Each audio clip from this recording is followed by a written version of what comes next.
Today on TSHL 101, we're joined by Edward Rogers, who is the Deputy Speaker Pro Tem of the Texas Silver Haired Legislature. Ed brings a deep well of experience from his years working in the fundraising world of nonprofit organizations, experience he now channels directly into strengthening the mission and reach of the TSHL. He has been a driving force behind several key resolutions this session, each aimed at improving the lives of older Texans and the communities that they call home. His work ranges from ensuring Medicaid fraud recoveries are reinvested into rural hospitals to addressing the environmental and safety concerns of abandoned, uncapped, unplugged oil wells to improving standards for nursing home medical directors through certification requirements. As perspective blends practical experience, fiscal responsibility, and a strong commitment to community well-being, and we're really looking forward to exploring the impact of his resolutions today. Ed, good morning. This is Gary Gerstenhaber. Good morning, Gary. At the outset of all of this, I want to thank you and Mr. Emmert, and of course our colleague Mike Taylor, for collaborating on this radio opportunity for TSHL. I appreciate this chance to kind of share some thoughts. Thank you, sir. Mm-hmm. Well, for our listeners who may be meeting you for the first time, tell us a little bit about your background in nonprofit fundraising and how those skills translate into your work with the Texas Silver Haired Legislature. I was just talking with Mike beforehand. We were talking about a grant application, or actually an investment opportunity for a major business in Austin on our behalf. And it made me think back to my very first fundraising effort, which was in the early 70s in Mike Taylor's neighborhood in Northeast Tarrant County. I was working for a youth serving agency, and my fundraising goal was $3,000. I thought, my gosh, that'll take about 30 gifts of $100 each, that was kind of the base plate for a community gift to a nonprofit 50 years ago, and that grew into what eventually grew to an annual campaign in the Austin area as the vice president for the United Way campaign in the late 80s, which totaled about $5.5 million. So everything in between there, from youth serving to hospital development, United Way, a medical school relationship, university fundraising, and a program at A&M, also the Junior Achievement franchise in Fort Worth. So lots of a great variety of individual, corporate, and foundation fundraising, special events, annual events, capital campaigns, all of those kinds of things that are necessary to make for successful nonprofits across the board. Texas is a great place for private sector nonprofit fundraising, and that's one of the things that attracted me to my role with TSHL. Okay, well, as Deputy Speaker Pro Tem, what responsibilities do you carry, and how do they shape your approach to the resolutions you champion? Well, it's interesting when you talk about the kinds of things we do in TSHL, which is basically education and advocacy of policy alternatives to change the lives of seniors. When you have 5.5 million people in the state that you're talking about, there's a lot of corporations, trade associations, and professional societies that are engaged in those areas. And when we develop a resolution related, for instance, let's talk about backup generators for nursing homes. Well, there's 1,200 nursing homes in Texas. They all have medical directors. They have 12,000 or so Texans living in them, and policy directives that change their lives and improve their lives make an impact every day in every community, from Houston, Texas to Paint Creek out in the middle of West Texas. So that is the impact of what we do, and that doesn't come at a small price. We have an operating budget of over $100,000 a year. Most of it is self-funded by our TSHL member legislators who are volunteers, but we've got to have outside support to kind of defray the cost of the things that we do, and that's something that ties together well with all of these organizations and the resolutions that we adopt. Now, one of your resolutions focuses on Medicaid fraud recoveries and how those funds should be redirected to support rural hospitals. What is it that led you to take on that issue? Well, this will be no surprise to you when I tell you this, but when all of the things hit the news in the northern part of the country back earlier in the year, actually a year ago, on Medicaid fraud, I began to think, well, I wonder what kind of situation we have here in Texas. And when I began to look at that and do some research, the Attorney General's Office Medicaid Fraud Control Unit identified over $125 million in fraud, in Medicaid fraud in Texas in 2025 alone. Now, all of those were the recoveries, and those go back into the general fund at this point and have for the duration of Medicaid's history. At the same time, we are the state with the largest number of rural hospitals simply because we have 200 rural counties in the state, and most of their patients are Medicare and Medicare patients, and a huge portion of them are Medicaid beneficiaries as well. Rural hospitals don't receive the same Medicaid or Medicare reimbursements as urban tertiary care hospitals do. So they're on the verge of financial imbalance on a constant basis, even in cities that you wouldn't suspect that would be the case. And I thought, well, you know what, that to me seems like a great way to take bad money and make it good and make a difference in the care and the reimbursement to hospitals for every Medicare and Medicaid patient they serve out in the hinterlands of Texas. I did connect with the Texas Organization of Community and Rural and Community Hospitals, and that's a professional association of those entities. And he, of course, said, well, that is something that if it were introduced as a resolution, we would surely be behind that. You also did a resolution on injection wells. Could you define what an injection well is and why it's relevant today? Well, what happens in the oil patch when fracking is the process to pull oil out of the ground, in order to pull the oil out of the ground, the fracking practice injects the pipes with water and other chemicals to force the pressure and through the cracks in the area where the oil is, and it brings it up out of the water, out of the ground. This produces huge numbers of what's called produced water. And in many cases, that has to be put somewhere and stored. It can be reused if it's stored in injection wells, and later on could be brought back out and could be reused and remove some of that chemicals and things that are used to force the pressure and the oil out of the ground. However, what's happened is these injection wells, which are basically empty or abandoned or unplugged wells that we addressed during the last session, they've begun to erupt and are contaminating water supplies, especially in the Permian, but really all across Texas. 140 counties in Texas, which is 60% of the counties in Texas, have unplugged and uncapped oil wells. Many of them are being used for these injection wells to store this produced water.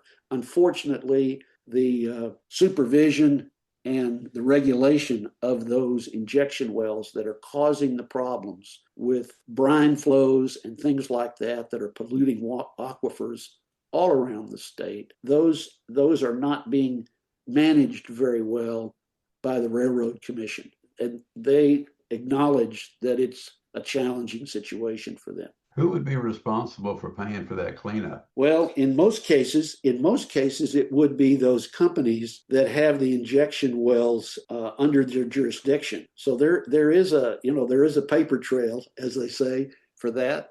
And the problem is just the regulation and the monitoring and things like that is not as strongly administered as it needs to be. That could be a staffing shortage. I think that's probably the main culprit, because the oil industry does not want to have these kinds of bad players out there. We found that out in the last session with the unplugged and uncapped oil well project, which ended up with $100 million going to the Railroad Commission to instigate some stronger regulation of those issues. So the industry, there's only so much they can do with the bad players. And in many cases, I think it's just a situation of needing additional apportionment of funds. The law is there. They're just not being monitored very well. So, yes. So Ed, is this a compliance issue that needs strengthening, or is it? You said the industry said it's a difficult or a challenging situation. Why would they be saying that when they have all the remediation capabilities? Well, as I said, when I talk about the industry, I'm speaking mostly from the standpoint of the trade association. There's going to be good players and bad players, and they recognize that. In the last session, when I testified before the Utilities and Natural Resources Committee of the House, the executive director for the Oil and Gas Association said, we support your resolution, Representative Guerin, and we don't want the bad players out there. We want them to be disciplined. We want them to be responsive to the requirements of maintaining these wells. It's exactly the same thing here. It's just kind of the next generation of issues. Another resolution that you're bringing forward calls for certification requirements for nursing home medical directors. I was surprised that there aren't any. Why is this an important step? Well, all of us know that today the people that are going into nursing homes are sicker than those that went in nursing homes 30 years ago or 40 years ago. 30 and 40 years ago, people didn't live past 65 or 70. Now you've got 70 and 80 and 90-year-olds in nursing homes. So their conditions are much more challenging for treatment and management in these skilled nursing facilities than previously. There are about 1,200 skilled nursing facilities in Texas, and there are 200 certified medical directors who have gone through a certification with the Post-Acute and Long-Term Care Professional Association nationally, which has a certification program. Texas currently lacks a mandatory specialized credentialing standard to ensure physicians possess the specific competencies required for their settings. With only 200 certified medical directors and 1,200 facilities, there are many that don't have this certification present. Last session, this resolution was turned into a bill during the last session with a representative, a state rep from Sugar Land, who himself is a certified medical director. And he wrote the bill. He's a medical director for 4 nursing homes himself. And the bill didn't make it out of committee. So we don't know what kind of restraining factors there are, but we believe that this will be an issue that needs to be handled. That professional society has done research, and there has been independent research that indicates that where there is a certified medical director present, there's a 15% improvement in independent quality scores for that skilled nursing facility. So the quality care part is the primary outcome that this resolution or a bill would produce. You think the other issue is that if there's only 200 physicians that are certified covering 1,200 nursing homes, it seems like that's kind of a problem to begin with. Well, as I said, it may not be as big a problem as we think, because in the case of Dr. Lalani from Sugar Land, he himself is a medical director for 4. That's probably not an unusual situation. They're not on the bill in the building all the time. It's not like they're the hospital administrator. So perhaps those 200 cover I don't know, let's say half, maybe 600 or 800 of the facilities have those certified medical directors present. This bill or this resolution came from a colleague of mine from Mike and my old hometown, North Richland Hills. He was a graduate of my high school, as Mike was, and I was playing golf with him a couple of years ago, and I said, Paul, what could we do to improve the quality of care in our nursing homes in Texas? Because we're sitting here with the egg and the snake running through it with the boomers hitting that age group, and it's just going to be a bigger challenge moving forward. And he said, Ed, it would be a certification of medical directors. And Paul himself is one of those. He's in Andrews, Texas, and he's only the medical director for that one skilled nursing center. It's 100 miles to the nearest skilled nursing facility. So, I mean, Paul's kind of he's kind of a lonesome light out there in West Texas. Might be nice to add that to the APRN statement that we're trying to push through as well. Well, I talked to Paul about that as well. There are a number of statewide associations, including AARP, Texas 2036, the APRN Association, TSHL, that all support the full practice authority for APRNs.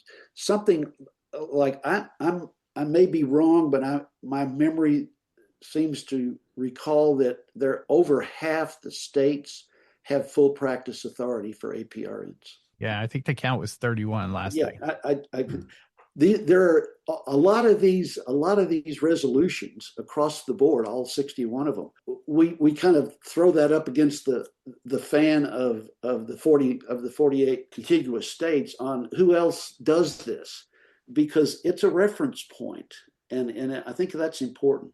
A couple of other resolutions that I had submitted that we kind of had on the list that I wanted to touch. One other one does talk to nursing homes, and that is a resolution regarding backup generators for skilled nursing facilities.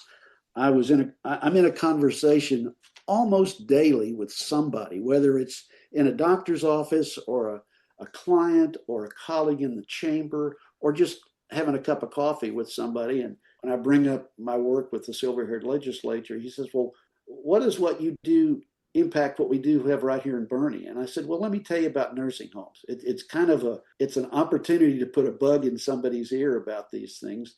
And I said, one of my resolutions relates to requiring backup power generators in nursing homes. And they kind of look at me like, you mean that's not required? And that's the kind of thing that drives these resolutions. In Texas, there is a fund that nursing homes can use to borrow money to install a backup generator that'll power everything that goes on, not just the lights and the water and the minimum things, but running things like oxygen and all of that happens in a nursing home 24 hours a day, whether it's 110 degrees outside or 20 degrees in the winter, where you need power and you can't afford to have everything go out at once. Look across these resolutions: healthcare, environmental safety, nursing home standards. What common thread ties them together in your advocacy? And what do you hope the legislature understands most clearly when these resolutions are presented? Well, one of the things that we do have going for us, and I think Mike and you would also corroborate on this, the legislature asks us to serve as kind of a research and disclosure or discovery arm for them on things that need to happen. And in many cases, when these things come up, people will say, well, gosh, that's not a concern for us here in a big city where we have backup power generators in our place, or we have a certified medical director, or we have well-managed oil companies and injection wells, or we have broadband connectivity here. It's in the places that are kind of on the edges of civilization in Texas that kind of come up short. I live in Bernie, and we're pretty closely tied to San Antonio, but we're, everything west of us is desert all the way to San Diego, and it's rural. And so it's a concern for us as a center for healthcare and power and employment and almost everything else that makes small towns a good place to live for people. And each of these things make a difference in the quality of life of seniors. About 12% of Texas population's in seniors, but when you look at the rural parts of Texas, it's closer to 20%. And we're amongst them. And so are a whole lot of people in the legislature. They realize we're nonpartisan. They recognize we work both sides of the aisle. And they also know that there are 5.5 million Texans who vote that we represent. So what do you think the listeners, after hearing what you've provided today, what kind of support would you anticipate that they could provide us in the Texas Silver Haired Legislature? Well, I am hopeful that when we do post our legislative report on our TSHL website, which probably will come within the next 60 days, that they'll go on there and check into the legislative report, and there'll be a 2-page review of the topics that they'll be able to click on, and it'll show a 1-page resolution on each of these topics. And it'll let them know who their TSHL rep is for their area with a picture and contact information.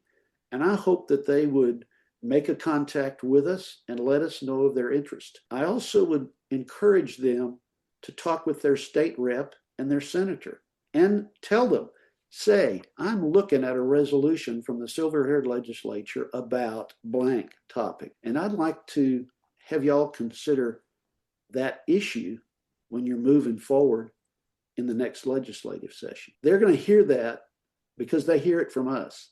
We visit every one of them with the legislative report, and we assign every senator and representative to one of our TSHL colleagues. So they do not escape our eyes, and we do not escape their ears. We let them know what's going on.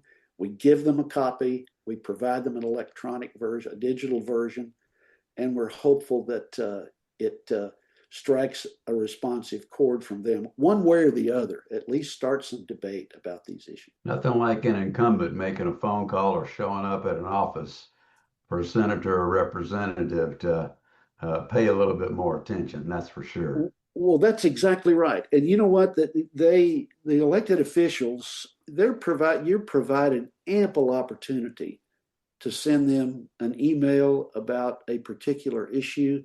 Their staff reads it, and if there's something in there that really strikes a chord, that hits a hot button with their elected official, they'll talk to them about it. My very first visit with my senator, who happens to be Dr. Donna Campbell from New Braunfels, 4 years ago, I visited with her before the session, and I asked her, very first question, what is your priority for older Texans in Texas? And she said, quality nursing home care. Well, guess what? I was ready with a couple of resolutions for her, and I'm going to go back and see if she'll sponsor that certified medical director resolution this time, where I'll have a co-sponsor in the Senate. I love hearing that you said that, because last interview we did with the Hammersons, they said that the first thing that they do is ask what the important issues that they want to address are. And then they found some things that tailored perfectly to them, so that already they're working on the same projects or down the same path. Gary, I'll guarantee you we've got an answer and a resolution for almost any topic that'll come up. When you're talking about 8 different state House and Senate committees, it spans the topics. We have 75 people across the state that each are working on those things, and we'll have an answer one way or the other. One thing that you just touched on there, and it rings a bell that never gets unrung, and that is that what people, I'm speaking from my profession as wealth management and financial planning, is that the 2 things that people fear most in aging is independence and dignity. And the nursing home issue is the dignity side of it. It definitely is not the nursing homes that we've seen in the movies and the The boomers coming through right now are demanding more. And Yep. you've seen the homes have had, I've seen an increase in they've had to up their game. But these are Yep. things that are, you would think, I enjoyed Ed saying that.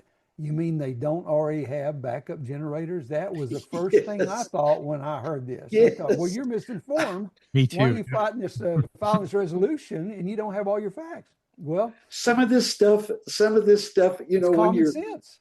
you just read, you read stuff and you think, dang, that sounds like a resolution idea to me. Every one of these resolution ideas came from reading something that said that can't be, that needs to be changed. And you do have to be, you have to be on, you have to be thinking about that when you're dreaming up what resolutions, but these came easily. I mean, these were, I think I had all of these in about the first 2 weeks that we were accepting them because they were so ready made. Well, when we were looking for my mother, when she was finally in those later stages of her life, I asked the question because of what I had been educated on by TSHL. Yeah. And I asked it when we were looking at the homes. We were interviewing the staff. And what got me is one of them says, do you have backup power in case something happens to the facility? And her answer was very good because she said, yes, we do in one section. So we Yes. roll everybody down there when we have power out. And I thought, that's not a good solution right there. It really wasn't because it was very limited, but they were able to say in their minds, yes, we do have backup. Yeah. Yeah. So all those things have to be vetted to their fullest because it is a expense. It's a Oh, there's no major question, and that's why that Texas the fund that the state legislature set aside for low interest loans was established to overcome that barrier. When you've got a not for profit nursing home that's living on the balance of Medicare reimbursements and Medicaid reimbursements, and if those get out of kilter a bit, the nursing home's going to be, it's going to be in financial peril, and to have to provide a backup generator that may for a 100-bed facility. I don't know what that would cost, but I can imagine it might be 50 or 60 or $100,000 to have enough capacity for, life-saving care in every room. And that loan system is made available, but with no requirement for a backup generator. It's just a loan program there that's not being utilized as it should be. Okay, so as we wrap up today's conversation, our thanks goes to Deputy Speaker Pro Tem Ed Rogers for sharing his insight and the heart behind the resolutions that he's bringing forward in this session. His work reminds us that strong communities are built through attention, accountability, and a willingness to tackle the issues that affect everyday Texans, whether it's rural health care, environmental safety, or the standards of care in our nursing homes. The TSHL continues to shine a light on the needs of older adults across our state, and voices like Ed's help move that mission forward. So if you'd like to learn more about the resolutions discussed today or explore the forward work of the TSHL, their website is tshl.org. And we would like to thank you for joining us for another edition of TSHL 101. Can I add something to that? Yes, sir. To the audience, if you listen to Ed Rogers, Ed is in his mid 70s. Late 70s. I'm sorry? Oh, late 70s. So to all of the listeners who are retirees who want to keep their brains functioning really well and they want to learn new information about how government works and have a cohort of folks that they can speak to on a regular basis to educate them and to bring them into the fold, we have room. We have room for people who really want to learn about what Texas laws are and how we're educating folks. It's a very strong movement. Your voices need to be heard, and we would love to embrace you and help us to have your voice heard as well. Thank you, Gary.